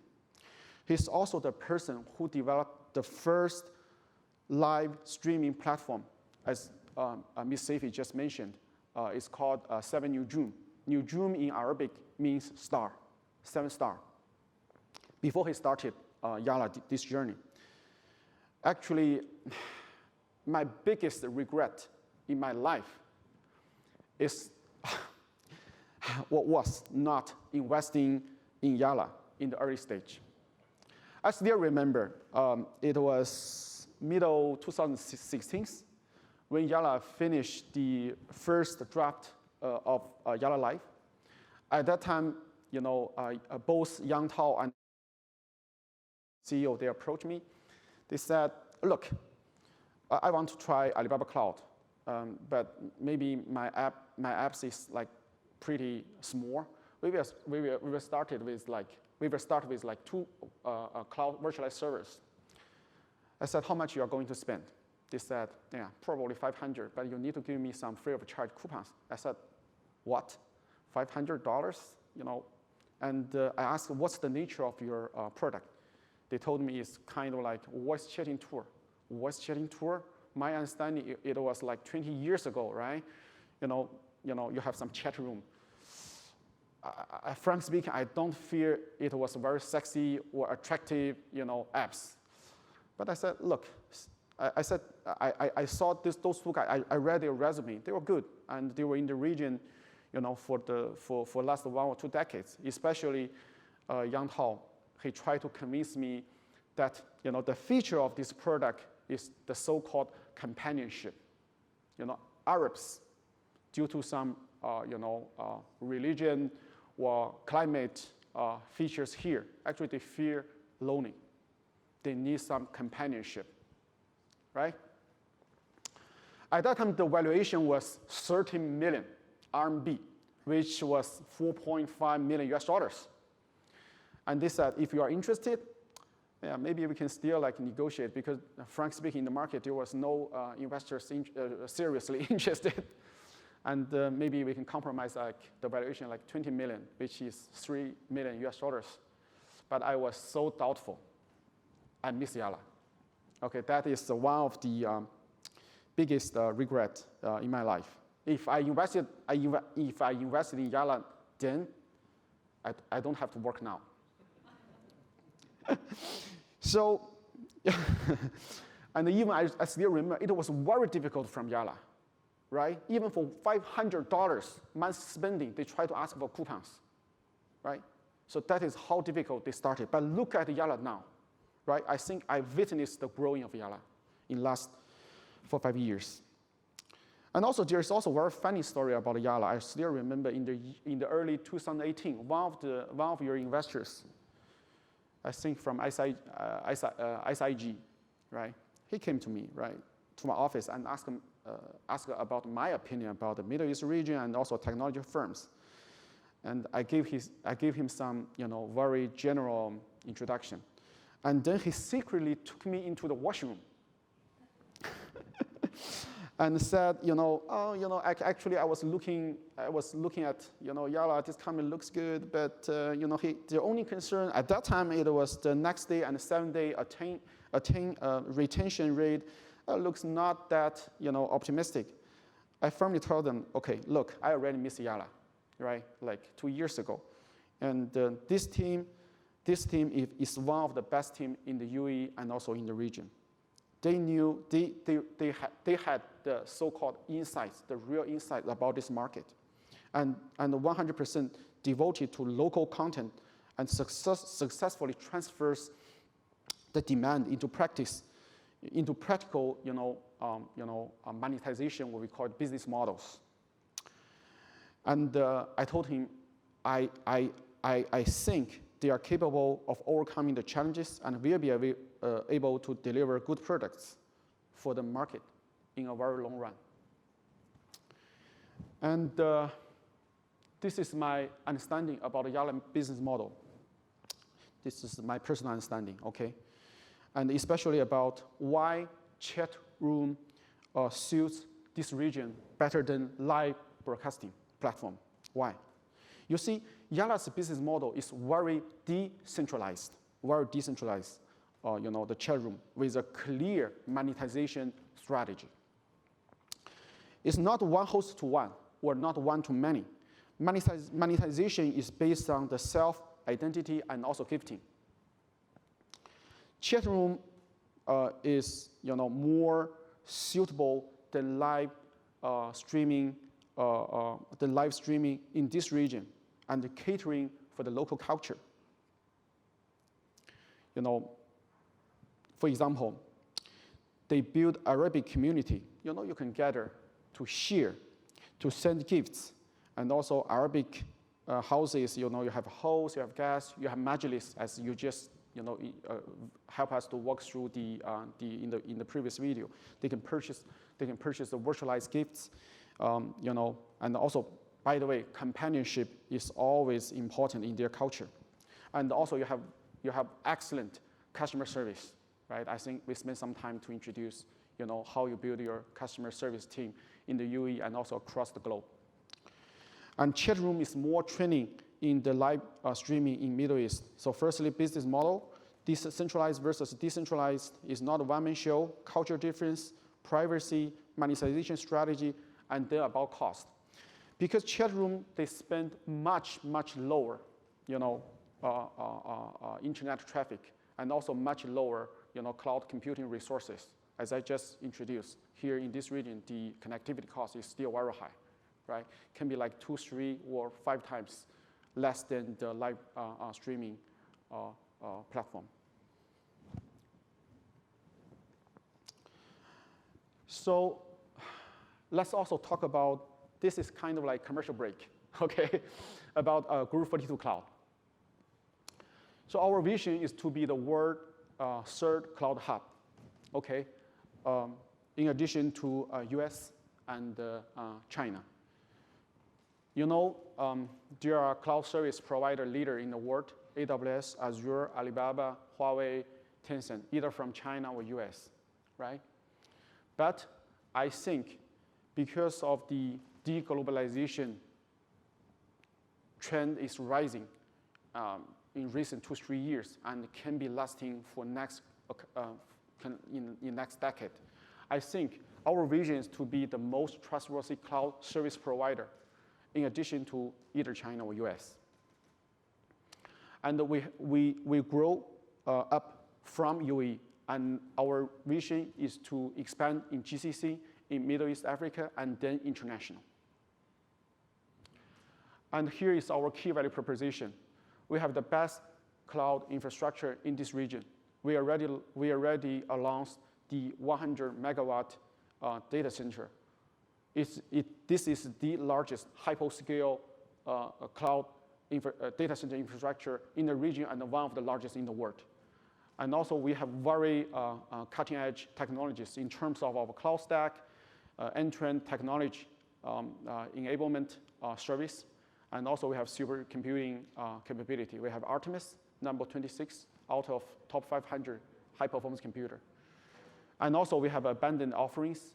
And most important, you know, we have the data sovereignty, air-gapped network, and 24/7 security operation.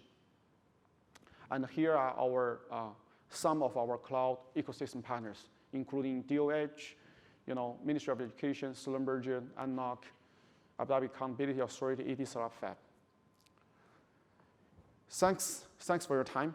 I think I share my story with Yalla, my personal story with Yalla, and also my observation about Yalla. Hope it will be helpful for you guys. Thank you.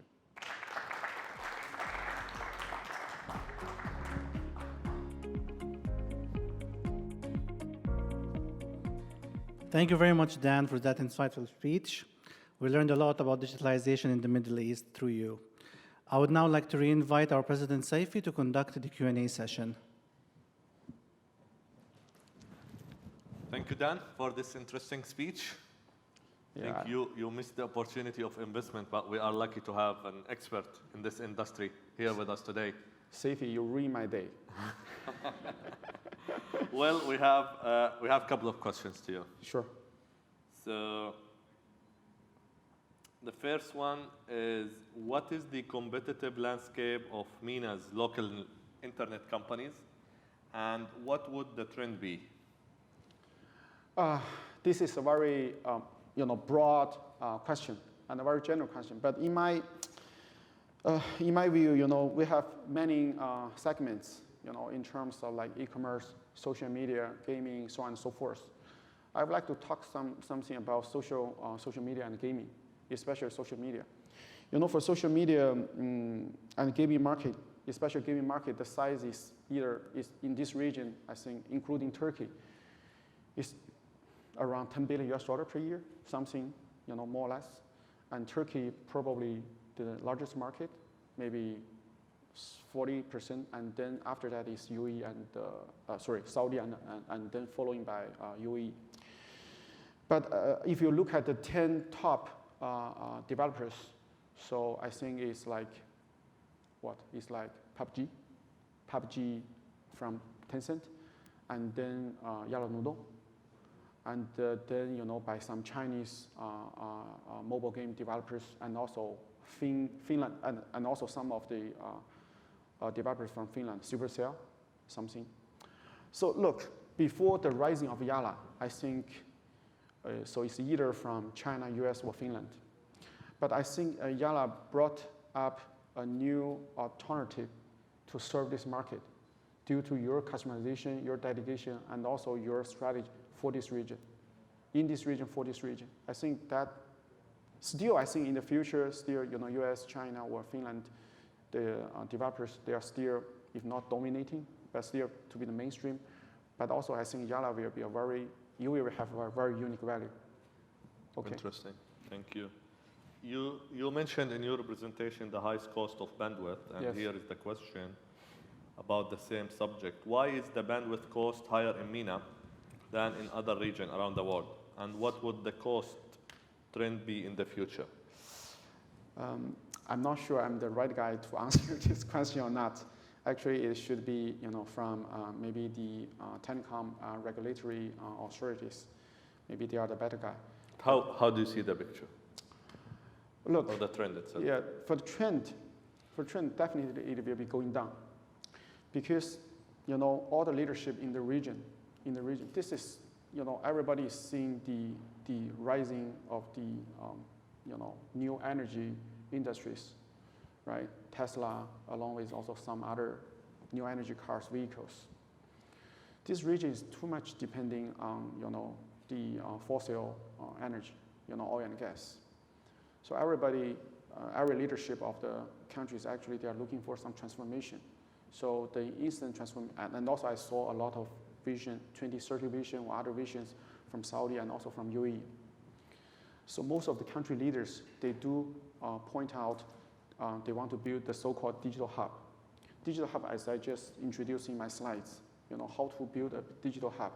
You need to have a very robust infrastructure, data center, cloud, everything.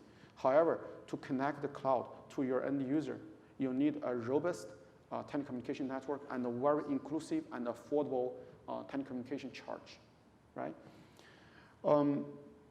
I think the leadership in UAE and also in neighborhood country in Saudi, I think they are serious, and also they are very dedicated to this journey and to this vision.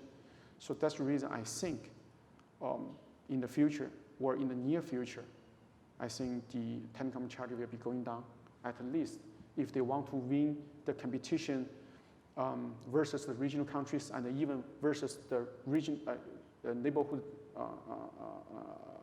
regions, for example, India, Singapore, Frankfurt. This is a must. This is not a better to have. This is a must do. So that's my idea. No doubt. We have witnessed recently the announcement of the new 50 projects led by the UAE government, yes. and the majority were talking Yes. about digital and coding and bringing skills into the country. Also, Saudi Arabia, they launched recently Launch.sa, Yes. which is a platform that accommodates all type of startups and inviting big companies to build their own labs and resources to be locally also in Saudi Arabia. Thank you, Dan, for being with us today. Thank you, Seifi. And you My may pleasure. go back to your seat. Thank you so much. Thank you, Seifi. Thank you.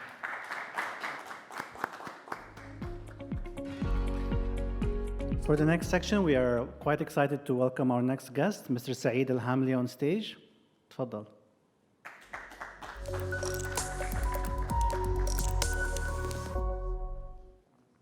Hello, Mr. Saeed. Thank you for being with us today. We are quite excited to have you. Before we start, I would like to give you all a brief introduction about our guest, Mr. Saeed. Mr. Saeed is one of the veteran executives in the telecommunications industry.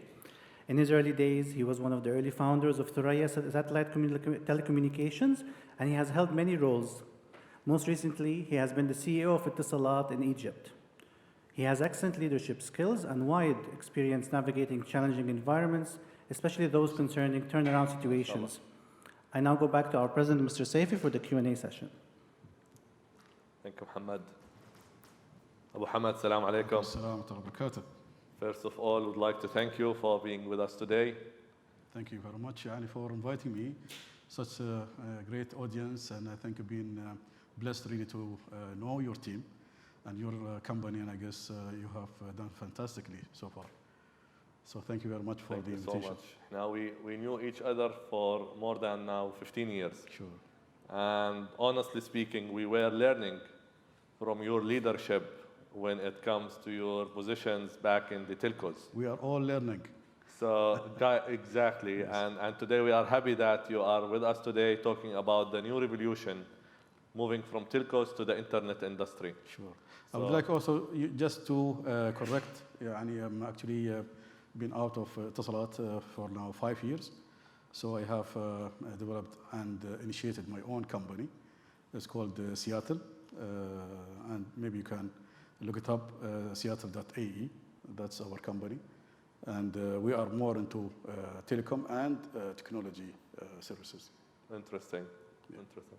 We have a couple of questions for you. Sure. And we want to know some insights from you about the UAE's local mainstream society think of digital entertainment, including social media, live streaming, or mobile gaming. Sure. As everybody knows, UAE is a young country, and we are actually developing our country. And this is led by the government here. As you can see, a lot of initiatives being done here, from the top all the way to the bottom. And if you want really to look at UAE, you need really to look at the market dynamics, and you need to understand the UAE as a market. So we are actually forming a lot of, the UAE actually forms a lot of expat, and total of population is about 10 millions. And most of the people are actually using the services as we speak. It's almost 100%, 99 point something %. But I think this is because the users are actually using more than one, service, or maybe more than one handset. And that's, clear indication that, the usage of these kind of, services are actually at rise, and it is increasing. And it's actually it's increasing in terms of also of the per day usage, which is 3 hours per day. Something happened maybe during the COVID, and I think that was, I always like to be optimistic myself. That's even my name, Saeed, I'm happy. So the idea here is that when COVID came, the regulator, the telecom operators, they were very much flexible in changing the rules and regulation here in the country, so that they adapted the new rules and new regulation to soften up the use of the VoIP. And the VoIP was, maybe before that, was a little bit difficult to really have, but nowadays you can see it. For example, Zoom. I remember before COVID, we were not able to use it, for example, with a mobile handset. But we were able to use it within like a corporate or a company, maybe at home we can use it. But nowadays, with the COVID, being with us, for example, Zoom is available, and it has been opened up for all of the market segments. Here also, we're talking about the region, and I think in the region here we see growing needs of the data, and because of the young generation. The young generation, definitely they are not like maybe myself, but they are more data savvy people. And you can see also the market here. We have, for example, Egypt, where I used to work there, and I have a good experience working in Egypt. And I can tell, the young generation are actually consuming data services really big time. And you get a lot of services being provided there, and you have also some talented, innovative, projects being generated and started up actually in Egypt. Well, basically, we are as the Arabs, and I guess I can take it from Mr. Dan's point of view, where we are very much socializing, people. I guess this is true, and I agree with you, Mr. Dan. I think the Arabs, they like to be always, with a companion. They have to have really something that if they don't talk to somebody, they will talk to themselves. But it is true, and I agree with you. And that's it's like an opportunity for social network and social media really to grab and to really tap in. That in the Arab region you have a great deal of an opportunity. So this is in brief my response to your question. Interesting. As an Emirati, Abu Hamad, is the digital entertainment facing any challenges from the tradition or the culture perspective? Of course, in any country, you will see there is definitely a challenge. Keeping in mind that each and every country has its own unique specialty and cultural kind of needs. And we are not a different country. You know, in our country here, we have some certain special kind of requirement and that need to be adhered to when it comes to any operator to come to our area here. And I think we share the similar kind of cultures almost amongst, you know, all of the Arab countries because maybe of the language, because of the religion also. And there are certain maybe differences from one country to another, but in general, I think there is definitely certain needs, I would say, for really adhering and respecting, you know, the cultural kind of requirement. Right. You touched the point of how the regulators are relaxing the regulations of VoIP and voice applications. So what is the regulator's opinion on this industry? Could you please introduce the regulatory structure for the internet industry in the region? I think Could you elaborate more, please? when you look at the regulation here, when it is started, I think we've taken it from the end where everybody has reached, and I think it was a good opportunity here really to really stop. You know, the Ministry of Communication, for example, was there for some time, but you know it was ended and introduced the regulation, and the TRA was introduced here in UAE, and they have built all the rules and regulations really to maintain certain solid kind of requirement, especially when it comes really to safeguard and secure, you know, the internet, for example, the content, securing basically the customer information, their data, and all of that. And the UAE definitely they have a motive and they have a drive to drive the you know, the digitalization or digital transformation as a strategy. And it is being led by the top, you know, leaders of UAE, especially when it comes, for example, to Sheikh Mohammed bin Rashid Al Maktoum and his initiative for the 1 million coder here in Dubai, specifically in Dubai.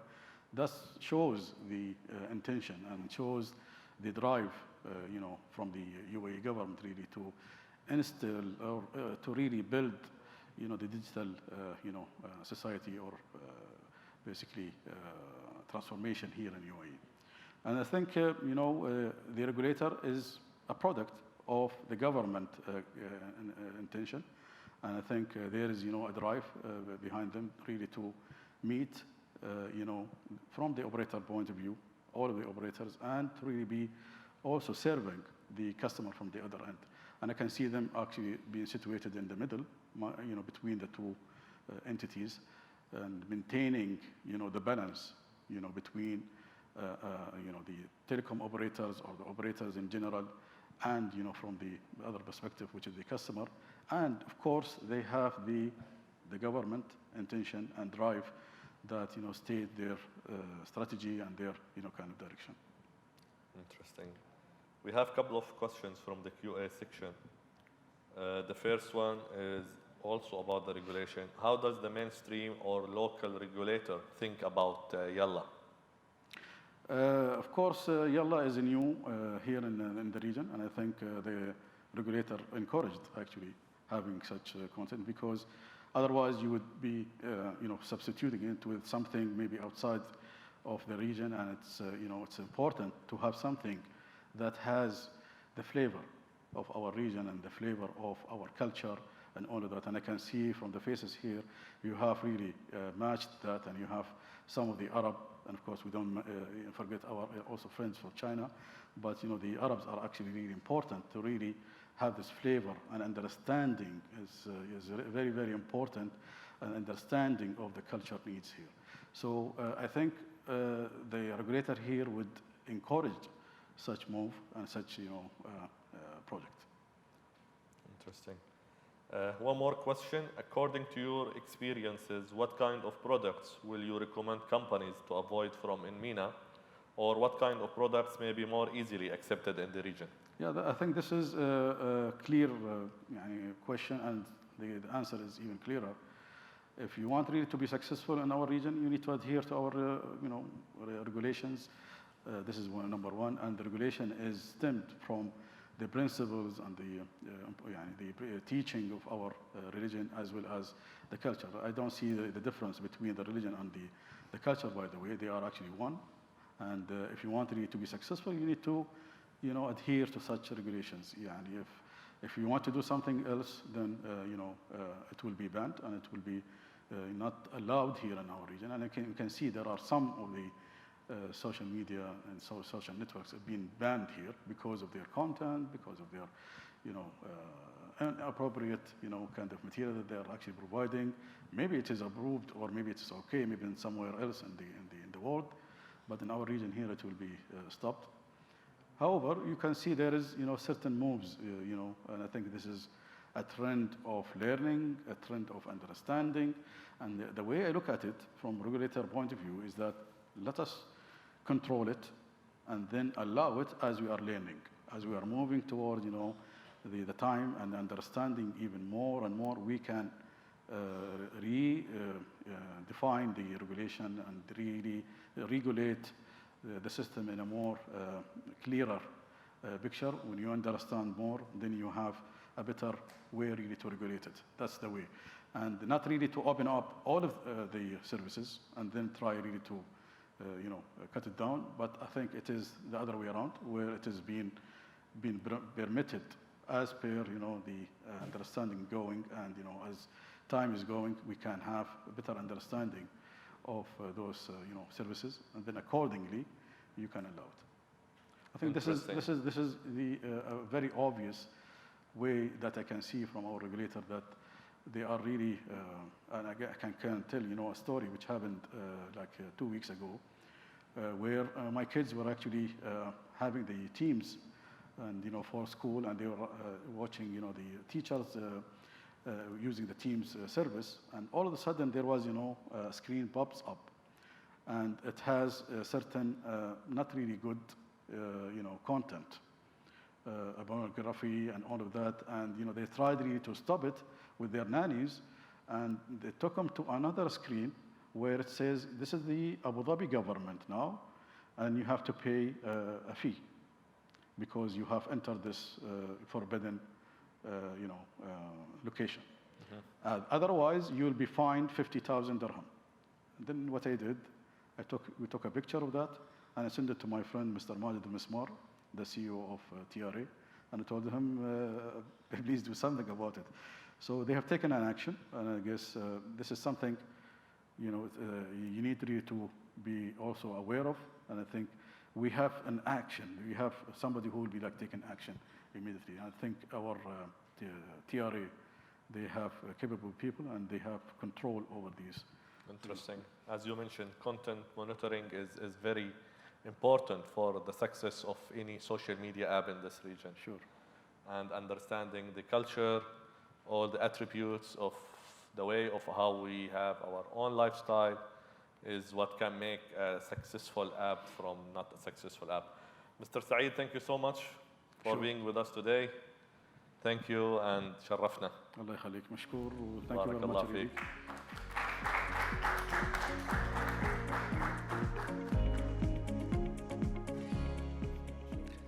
Okay, we are now at our final panel session for today. Let's all welcome our two guests, Mr. Sherif Abdel Baqi and Saeed Taher.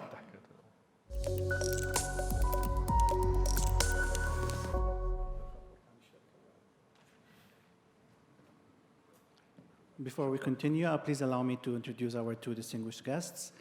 Mr. Sherif Abdel Baqi is the Vice President of the Arab Federation of Electronic Games, the President of the Egyptian Federation of Electronic Games, as well as the Editor-in-Chief of Al-Arham Al-Iqtisadi and Lughat Al-Asr magazines. Mr. Saeed Taher is the Secretary General of the Emirates Electronic Sports Association. He is also the founder and CEO of Saeed Ali Muhammad Taher Advocates and Legal Consultants. Please note that this panel will be conducted fully in Arabic. For your convenience, our colleague Mo will translate Mr. Sherif and Mr. Saeed's answers into English through the Zoom app. Please allow for some delay. Now back to our President, Mr. Saifi. Thank you, Muhammad. Ustaz Sherif, Ustaz Saeed, نورتونا. أهلا بيك. We are so glad of having you today, representing the e-sport associations in both UAE and Egypt. We have seen lots of movement into this domain so far, and we have seen each and every country building their own e-sport association and supporting the tournaments and the digital economy behind all those aspects. So I will turn into Arabic. So بدنا نسأل عن أستاذ شريف عن إمكانات السوق وما هي أكثر أنواع الألعاب شيوعاً وفق معطياتك، وهل هناك أي ملاحظات بخصوص يلا، وكيف ينظر الناس إلى مجموعة يلا في قطاع الألعاب؟ كل ده؟ كل ده. بسم الله الرحمن الرحيم. في البداية بشكر مجموعة يلا على الاستضافة والبانل اللي احنا بنشارك فيها واختيارنا. احنا وجهة نظرنا كاتحاد مصري للألعاب الإلكترونية والحكومة مقتنعة بكده إن سوق الألعاب الإلكترونية مهم جدا في صناعة الإبداع وريادة الأعمال، بل بيمتد لكافة نواحي صناعة الاقتصاد الرقمي. وكانت وجهة نظرنا إن تجميع السوق وتنظيمه وإن احنا نعرف عنه معلومات تخدم على المستثمرين في هذا المجال، إن لازم الرياضة تقوم بدورها بالنشر والتنظيم زي أي اتحاد رياضي في الدنيا. مهمته حاجتين: نشر اللعبة وتنظيمها، ليس نشر فقط ولا تنظيم فقط، الاتنين. ومن هنا جه الاتحاد المصري للألعاب الإلكترونية بيقوم بدوره في هذا المجال، لأن معروف إن الشعب المصري 110 مليون نسبة 70% من الشباب أقل من 35 سنة. نسبة الكثافة استخدام المحمول وتطبيقاته عشان احنا شعب شاب 100% تقريبا. عندنا 4 اوبريتور، فكل البنية الأساسية مع العدد الكبير من السكان من الشباب بيخلينا نحط على عاتقنا عبء إن يبقى فيه انتشار لهذه الرياضات عشان تخدم في النهاية على الصناعة اللي بنأمل فيها في مصر وفي المنطقة العربية إنها تاخد حقها الحقيقي. ومن هنا هجري سؤالك الأخير، إحنا شايفين يلا إزاي؟ إحنا شايفين يلا إنها بارقة أمل بوجود رؤية يعني مش جديدة، إن في إمكانيات للشباب العربي من المبرمجين والمطورين والمنظمين للبطولات وحتى اللاعبين والمبدعين والمبتكرين الدخول والحصول على النسبة العادلة في هذه الصناعة.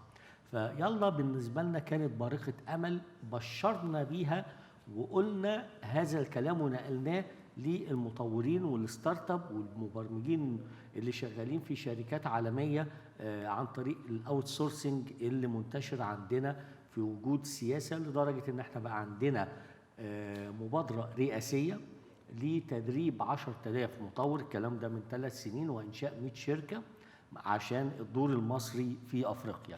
فمن هنا برجع تاني ليلا، إن إحنا قلنا للشباب إن إحنا لما بشرنا بوجود هذه الصناعة وأهميتها وتبنتها رئاسة الجمهورية، إن هناك أمل بدليل وجود شباب عربي نجح بيأكد وجهة نظرنا الصحيحة، وإن شاء الله اللي جاي أكتر. رائع رائع. هنا بيتطرقت السؤال لأستاذ سعيد: هل يمكنك التطرق إلى اللوائح والقوانين المنظمة؟ وما هو موقف الحكومة من الألعاب الإلكترونية؟ وما مدى الدعم المقدم من الحكومة وارتباط ذلك بالمراهقين في منطقة الشرق الأوسط وشمال أفريقيا؟ نبدأ بالسؤال الأول: هل يمكنك التطرق إلى اللوائح والقوانين المنظمة؟ أول شيء بسم الله الرحمن الرحيم، أود أشكر مجموعة يلا على استضافتنا في هذا الحديث. طبعا نحن أول شيء نتكلم عن دعم الحكومة. نحن جمعية الإمارات للرياضات الإلكترونية، نحن يعني مثل الاتحادات الرياضية التقليدية مثل اتحاد كرة القدم والسلة والطائرة، فنحن كاتحاد أو كجمعية مسؤولين عن الرياضات الإلكترونية وتنظيمها وتنظيم البطولات ووضع اللوائح والقوانين في دولة الإمارات. نحن مشهرين من الهيئة العامة للرياضة في دولة الإمارات. طبعا لا شك أن مجال الرياضات الإلكترونية مجال كبير، وفي طبعا إقبال ما شاء الله كبير سواء من الناشئين والأشبال والشباب وأيضا الرجال وأيضا السيدات والفتيات. فلا شك أن الإقبال الكبير هذا يعني وضع علينا دور أن ننظم الرياضات الإلكترونية من وضع اللوائح والقوانين والأشياء الممنوعة والأشياء الغير ممنوعة. فطبعا الحكومة مثل ما تفضلت أو عندنا مثل الهيئة العامة للرياضة أشهرت الاتحاد هذا أو الجمعية لتنظيم هذه النوع من الرياضات، ولا خلينا نقول هي رياضات يعني حديثة وراح تشهد في السنوات القادمة، بدأت أصلا وراح تشهد أصلا الإقبال الكبير سواء من المنظمين والمبرمجين ومنتجي الألعاب. فنحن اليوم يعني هدفنا أن يعني نقضي على الممارسات العشوائية اللي تصير في سوق الرياضات الإلكترونية في دولة الإمارات من خلال التواصل مع هيئات ذات الصلة في دولة الإمارات، مع الحكومات، مع الحكومة المحلية والاتحادية، وأيضا مع الهيئات السياحية في الدولة، أن يرجعون معنا ويجلسون معنا وينظمون معنا الأمور هذه لكي يعني إن شاء الله نتفادى كل السلبيات اللي تواجه الرياضات الإلكترونية هنا في دولة الإمارات. طيب سؤالي، هل هي مرتبطة في فئة المراهقين؟ أنت حكيت إنه فئات المجتمع كلها الحين بتوجهوا للألعاب الرياضية الإلكترونية، بس شو دور المراهقين في هاي الصناعة؟ حاليا يعني المراهقين في الرياضات الإلكترونية ينقسمون قسمين. في قسم يعني يرغب أن يرفه عن نفسه، الانترتينمنت، ويلعب ويستمتع ويدخل مسابقات ويفوز بالجوائز. لكن ما شاء الله في فئة ثانية يبين عليهم ملامح الذكاء هم في السن المبكرة هذه، فتبتدي معاهم شغلات البرمجة وتبتدي معاهم شغلات إنتاج الألعاب ويبتدي معاهم ما شاء الله التواصل مع الشركات العالمية لشرح يعني أهدافهم في الرياضات الإلكترونية. فدورهم ما شاء الله يعني مش اللي نحن ماخذين عنه، لا والله فقط المراهقين إدمان وما ضيعت وقت أبدا. الفكرة ما شاء الله تطور عند فئة المراهقين وبدوا ما شاء الله ينظرون إليه من منظور عملي واحترافي. صحيح. أستاذ شريف، عايزين نعرف وجهة نظرك بنوع الألعاب اللي حيستمر تفضيلها من قبل المستخدمين في منطقة الشرق الأوسط وشمال إفريقيا في المستقبل، وشو نوع الشركات اللي ستحظى بفرص أفضل للنمو في هذا السوق. قبل ما أجاوب على السؤال عايز أكمل لأخويا سعيد معلومة المراهقين. لا، هم مش مراهقين بس، والكبار. أشهر صورة قبل 25 يناير لرئيس الوزراء المصري إنه تصور في البرلمان وهو بيلعب المزرعة السعيدة تقريبا يا باشمهندس سعيد، كان الدكتور أحمد نظيف الله يمسيه بالخير يصبحه بالخير بيلعب على الموبايل، وكان في مصور قدر يلقط الصورة وهو بيلعب جيمز. نفس الكلام يعني أنجيلا ميركل كسبت الانتخابات وحزبها، هي طبعا كبرت في السن، فكانت عايزة تقول للشباب الألباني إنها فاهمة الدنيا رايحة فين، فكانت أشهر صورة ليها وهي ماسكة ذراع البلاي ستيشن وهي بتلعب بلاي ستيشن. ده بيأكد إن مراهقين وخبار وقادة عالم. وقالت للشباب الألماني اسمحوا لنا في برنامجها الانتخابي هي وحزبها إن احنا نحط بينيفيتس لجذب الشباب من المطورين من كل العالم وتقديم أفضل امتيازات ليهم. وقالت إيه بقى؟ للحفاظ على الهوية الثقافية والاجتماعية والاقتصادية لألمانيا اللي هم أكتر ناس معتزين بقوميتهم، لازم ندي بينيفيتس لكل المطورين في العالم. ومن هنا احنا حاسين بمسؤوليتنا في التوعية، ما احناش اتحادات رياضية لتنظيم المسابقات والبطولات فقط. يمكن احنا دايما بنتكلم في القصة دي، وعشان كده متواصلين مع البرلمان مع الجهات المعنية اللي مطلوب انها تساعدنا لان احنا الرقمنة والتحول الرقمي اللي مصر بتشهده يكون في مجال الرياضة من خلال الألعاب الإلكترونية، لأن فعلا زي أخويا سعيد ما قال في فوضى، لأن كل فاهم كل حاجة. ودايما الرياضة التقليدية بتبص لينا كأننا فاهمين كل حاجة أو عارفين كل حاجة، ودايما أنا في التلفزيونات وفي الحوارات أقول لهم أنا رئيس الاتحاد الوحيد اللي ممكن يبقى فيه لعبة وبطولة عالم في لعبة ما أعرفهاش، لكن الشباب والملايين من الشباب عارفينها. أجي لسؤالك بقى أكتر الألعاب، إحنا تقريبا ما فيش ألعاب مش مشهورة في مصر. ليه؟ الكوميونتي كبير، وكل اللي بيلعبوا لعبة معينة عاملين الكوميونتي بتاعهم. احنا في مصر الفترة الجاية مركزين على 4300 مركز شباب موجودين في كل مصر، 1800 نادي رياضي. نأمل ان تتحول المشاركة الإلكترونية للشباب المتطوعين. يلا وكل شركات الابليكيشن زيكم قايمين بدور هايل، وحققوا الانتشار والجذب والتعارف والممارسة، وكتر خيرهم. انما عشان نطلع يبقى الرياضات الإلكترونية رياضات منظمة ننتزع الاعتراف الدولي والبطولات الأولمبية. وبقى فكرني أقول لك حاجة على البطولات الأولمبية عشان أنتوا كمان تستعدوا ليها، هم بيفكروا إزاي.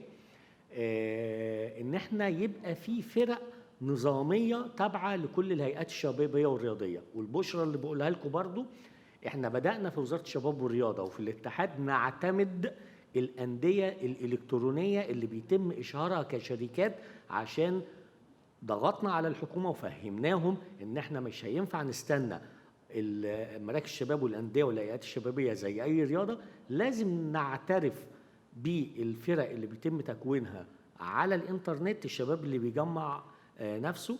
وعشان كده خدنا بطولة جامعات، بطولة عالم كانت في أسبانيا. أنا متوتر بقالي ساعتين والوزارة بتكلمني عشان في فرقتين مصريين في بطولة في تركيا، وكان القرار متعطل وفي تأخير لأنها تبدأ 25 أو 20 تقريبا الشهر ده في تركيا. ففي تفاعل وفي زخم. الزخم ده كلنا لازم نركز فيه على إيه؟ تنظيم وعلاقات قوية مع الببلشر عشان يتفهموا الطبيعة الوطنية لينا كاتحادات رياضية، ويكون هناك صناعة منظمة. مش معنى انها فيرتشوال انها لا تكون منظمة، صحيح. لا، لازم يتم التنظيم. ودي احنا بنمد ايدينا ليلا وكمنتجين للابليكيشن ومستثمرين شرفونا في العالم وفي المنطقة، عشان مع الاتحادات الوطنية، لان هي دي القادرة على نزع الاعتراف اللي هيأثر على كل المؤسسات المالية الاقتصادية، الريجليتور، الأوبريتور. كل ده مش هيجي غير من خلال الاتحادات. فانتم معاكم كنز النهارده، كلام سليم. لازم تستفيدوا منه. آخر سؤال ليك أستاذ سعيد، من وجهة نظرك ما هي المبادرات اللي يمكن أن تطلقها يلا في مجال الألعاب؟ احنا عملنا يلا لودو، عملنا يلا بلوت، كلها ألعاب كاجوال جيمز وكارد جيمز. وين أنت حابب تشوف يلا في منظومة الألعاب الإلكترونية؟ طبعا قبل لا أجيبك أستاذ صيفي على الموضوع على السؤال هذا، بس بكمل انتهى عند أخوي الأستاذ شريف. بالنسبة لأكثر الألعاب اللي تجذب الشباب عندنا في المنطقة العربية، نقدر نقول ما في يعني لعبة معينة. اليوم لعبة كانت يعني في السابق ما شاء الله هي جذب للشباب وكانت ترند، أصبحت خلينا نقول بمفهومنا العربي مركونة على جنب، في لعبة ثانية جد. وهلو مجرة كل فترة وفترة تطلع ألعاب وتشوف الشباب منجذبين لها أكثر وأكثر. يعني اليوم في لعبة تنتجها شركة رايوت اسمها فالورانت. فالورانت هي نفس الشركة اللي تنتج ليج اوف ليجند. فالورانت اليوم عاملة ترند، اليوم كل الشباب لما يعني خلينا رأي الشباب، نحن عملنا مهرجان الإمارات للرياضات الإلكترونية 2021، شو رايكم في لعبة دوتا 2؟ مع أنه راح تنظمها الاتحاد الدولي للرياضات الإلكترونية، قالوا لا دوتا الآن أصبحت مركونة على جنب، ما في اهتمام. قالوا لنا نحن كشباب لو سمحتوا يا اتحاد الإمارات بغينا فالورانت، فعملنا لهم مسابقة في فالورانت، تقريبا شارك أكثر من 38 فريق. فاليوم ما في يعني معايير معينة عشان نجذب في شيء، هي ترند. تمام. في العاب مثلا بدات، بس الترند الوحيد اللي مستمر سابقا الان ومستقبل كره القدم، اللي هي البيس ولا هي الفيفا. هذه الالعاب راح تستمر يعني في كل العالم، في كل دول العالم بلا استثناء، وراح الشركات هذه سواء كانت كونامي اللي هي تنتج بيس او الاي اي سبورت اللي تنتج فيفا، جالسه تطور وكل سنه في اديشن جديد. نرجع لسؤالك استاذ صيفي بخصوص المبادرات اللي ممكن تطلقها يلا. طبعا انا يعني من خلال المنبر هذا اشوف ان يلا امام فرصه ذهبيه، ولازم يعني خلينا نقول نحن اصلا سعداء ان ما شاء الله يعني خلينا نقول يلا كمجموعه عربيه دخلت المجال هذا، وان شاء الله نتمنى لها التوفيق ان شاء الله انها يعني تدخل وتكون نظيره للشركات الاجنبيه الاخرى، فامامها فرصه ذهبيه. وانا ادعوكم يعني من خلال الجلسه هذه ان نعمل تعاون يلا مع جمعيه الامارات للرياضات الالكترونيه، ونعمل مذكره تفاهم عشان ان شاء الله في المستقبل يكون كل بطولاتنا تحت رعايه يلا، وهني تبرز الترند نيم مال يلا، واللوجو يلا ينتشر على يعني المنصات هنا عندنا في دوله الامارات وعلى الدول العربيه. طبعا يعني بعض الاقتراحات ان شاء الله يعني ليش لا يلا ممكن تنظم بطولات محليه واقليميه وعالميه بالتعاون مع جمعيه الامارات للرياضات الالكترونيه. ايضا ممكن هناك مبادرات مجتمعيه ان ندرب الشباب سواء المبرمجين ولا المنتجين الالعاب. ايضا هناك ممكن نعمل سيمينارز كونفرنس نرفع الوعي بخصوص كل ما يتعلق في الرياضات الالكترونيه، ونجذب الشباب لحضور هذه الكونفرنس عشان نزيد عندهم الوعي في الرياضات الالكترونيه. طبعا هو لما بيقول التعاون مع الامارات بيقصد الاتحاد لا هو بيقصد مصر والامارات على اساس ان احنا واحد يعني. اكيد. شكرا لهذه الجلسه الطيبه، وشكرا للمعلومات، وشكرا لجهودكم في تنميه قطاع الرياضات الالكترونيه. شكرا لوجودكم معنا اليوم استاذ شريف استاذ سعيد. شكرا جزيلا، شرفتونا. شكرا.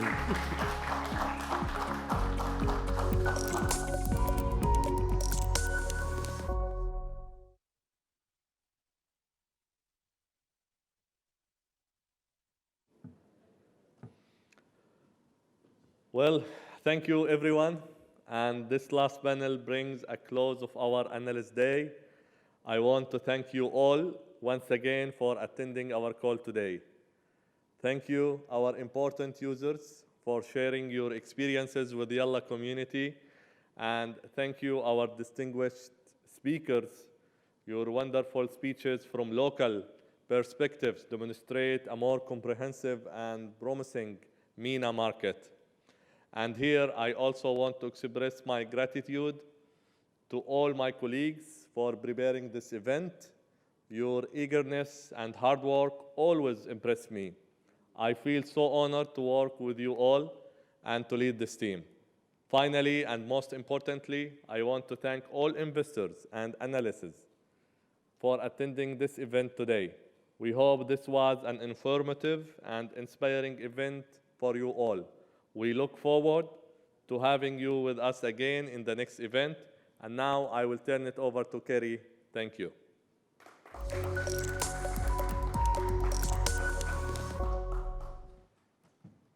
Thank you, Saifi. I would also love to say thank you to all investors and analysts for attending our first Analyst Day. We really appreciate your valuable time and interest in our company as well as to this market with great potential. For your convenience, we will share related materials, including a transcript for today's event as well as video clips later. Please feel free to let us know if you have any further questions, and we are always here, happy to help. Thank you once again for spending your time with us today. Have a great day, and we look forward to talking to you again in the near future. Thank you very much.